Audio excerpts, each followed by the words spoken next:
We are at the top of a place called Clooney's Hill. And down at the end, my uncle, he had where the horse, he used to keep the horses stable like. And you also had a coal yard, which was Jameson Murray's.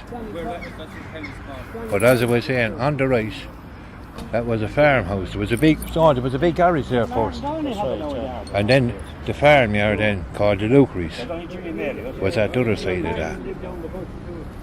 And that reached all the way down to where the alleys is. The house, calves there, cattle there, straw there, hay there. We milked the cows there. I used to go around with a billy can of milk, and to all the people around the butts. And if they want whatever milk they wanted, they measure it, you give it to them.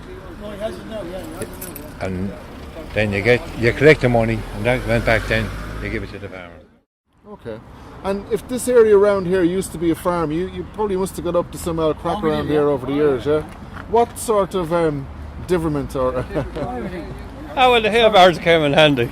Don't forget them, and across the road from you. Sorry. Would you like to come in closer and just tell me, yeah? Don't forget on the far side of there was a big orchard.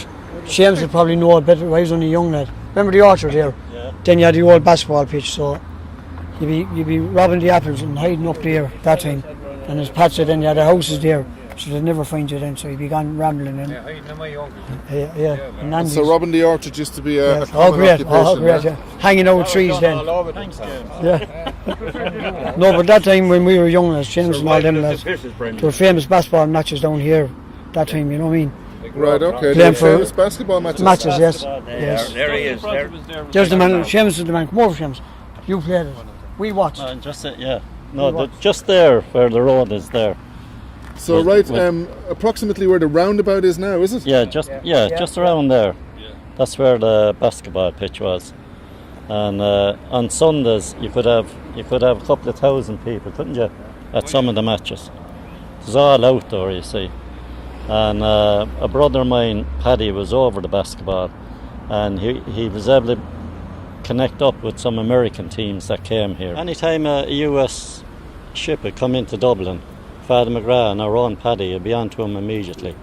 But there was also a US naval place up in Derry that there was lads stationed up there, and we used to get in touch with them sometimes, and they come down, you know.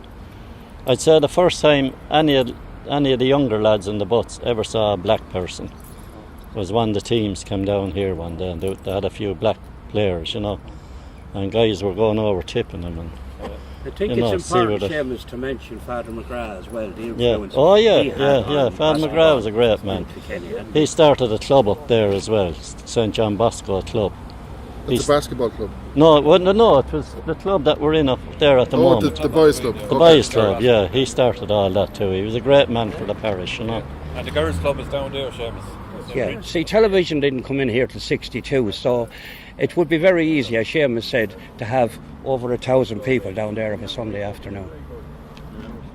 And some of them were also very good soccer players. They could play a soccer match in the morning and play a basketball match after dinner, or vice versa, whichever it is. You had a handball alley over there, and the great Duxie Welch, that's where he would have come from, this area as well, you know. So he was from the Butts, was he? Yeah. Oh, he was, yeah. These are the Butts handball alleys. You had Duxie Welch, all Ireland players, World Championships come out of this handball alley. And this was open to everybody, no matter who they were. Boys and girls. Boys, girls, travellers, everything.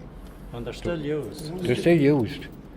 And James was saying it there earlier on, if you were playing a game here, whether it be singles or doubles, and you lost, you may go home, you wouldn't get inside this alley again. No, there'd be a queue. There'd be a queue along there, up along there. So when you say up along there, you're pointing to the tops of the walls that are around the alleys. So you're saying there'd be people sitting on the top of the wall, yeah? Oh, they were sitting and standing. As Seamus was saying, I'd say you couldn't count the amount of All Ireland medal champions that are coming out of this alley, from the great Duxie Welch to Billy Burke down to schools level.